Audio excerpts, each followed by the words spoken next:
사마온공이 말하였습니다. 금을 모아 자손에게 남겨주더라도 자손이 지킬 수 없을 것이고 책을 모아 남겨주더라도 자손이 다 읽을 수 없을 것이다. 이는 우리가 물질적인 재산이나 지식을 자손에게 물려주려 할 때 그들이 그것을 제대로 지키거나 활용할 수 없을 가능성에 대한 현실적인 경고입니다.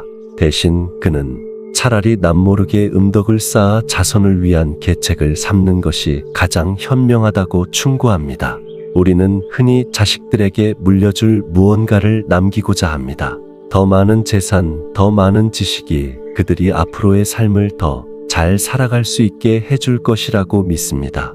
그래서 재산을 모으고 지혜를 쌓아 그것을 물려주려 노력합니다. 그러나 사마온공은 그 방식에 한계가 있음을 지적합니다. 금을 남겨준다고 해서 자손이 그것을 현명하게 쓸지 아니면 낭비해 버릴지는 보장할 수 없습니다.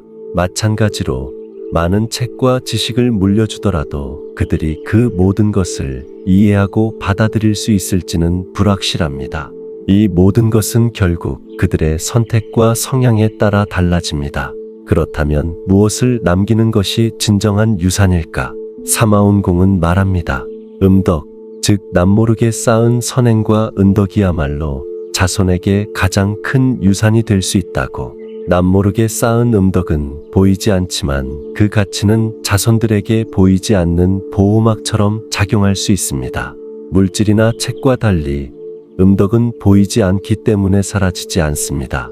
그것은 시간이 지나도 은밀하게 자손들의 삶에 영향을 미치며 그들의 운명을 긍정적인 방향으로 이끌어줄 것입니다. 우리는 일상 속에서 음덕을 쌓는 것을 쉽게 잊곤 합니다.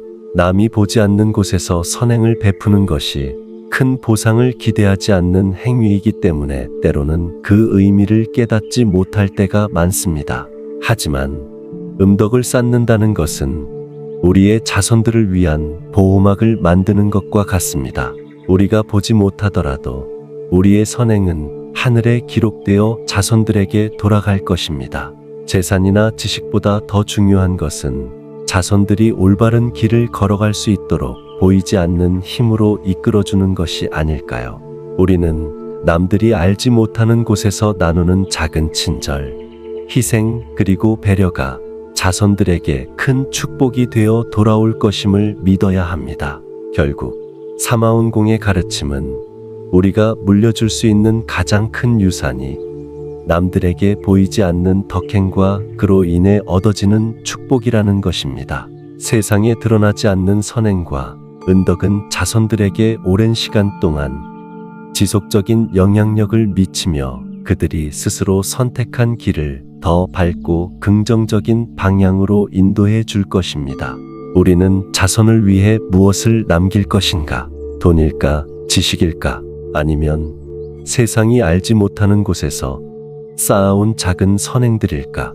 사마온공의 말은 우리에게 그 답을 알려주고 있습니다. 물질이나 지식보다 더 중요한 것은 바로 남모르게 쌓아온 덕행과 사랑입니다. 경행록에 은혜로운 일과 의로운 일을 널리 베풀라. 사람살이가 어느 곳에서든 서로 만나지 않겠는가? 원수와 원한을 맺지 말라.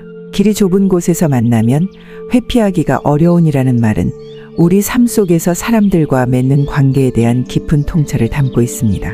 이는 단순한 격언이 아니라 인생의 본질을 깨닫고 더 나은 삶을 살아가기 위한 중요한 가르침을 전달해 줍니다. 우리는 인생이라는 긴 여정 속에서 수많은 사람들을 만나게 됩니다. 어떤 사람들은 스쳐 지나가고 어떤 사람들은 평생을 함께합니다. 하지만 그 중에는 오해와 갈등으로 인해 원한을 맺게 되는 경우도 있습니다. 경행록에서 강조하는 바는 이러한 원한이 불가피한 것처럼 보여도 피할 수 있는 선택지가 항상 있다는 것입니다. 더군다나 좁은 길에서 다시 만나게 될 때 그 갈등은 우리에게 더 큰 무게로 다가올 수 있습니다. 인생을 살아가다 보면 서로 갈등이 생기거나 감정의 골이 깊어질 때가 많습니다. 하지만 경행록은 우리에게 말합니다. 그 순간마다 원수와 원한을 쌓지 말고 오히려 은혜롭고 의로운 행동을 베풀라고. 이것은 상대방을 위한 것이기도 하지만 동시에 나 자신을 위한 길이기도 합니다. 원한을 쌓지 않는 것은 내 마음을 편안하게 하고 삶의 무게를 덜어주는 행위입니다. 우리는 좁은 길에서 언제 누구와 다시 만나게 될지 모릅니다. 그때 서로를 향해 증오가 아니라 이해와 포용을 가지고 만날 수 있다면 얼마나 인생이 편안해질까요? 경행록의 가르침은 단지 도덕적인 교훈이 아닙니다. 이는 우리 자신이 더 가벼운 마음으로 더 나은 삶을 살기 위한 지혜입니다.